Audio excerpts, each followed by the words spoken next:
मला शरण व्हायला शिकवा. रात्रंदिवस 2 शब्द महाराजांनी वापरले. याचाच अर्थ अखंड जागृती.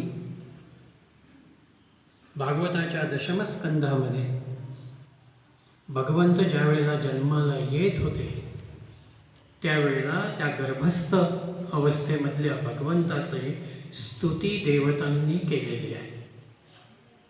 त्या स्तुतीमध्ये त्या देवता असं म्हणत आहे, त्वां शरणं प्रपन्नाः.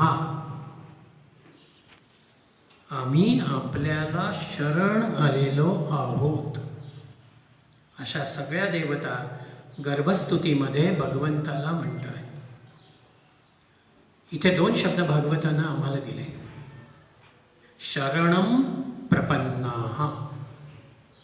शरण याचा अर्थ भगवंताच्या चरणाखाली माझं मस्तक मी ठेवलं, हा शरणागत भाव आहे.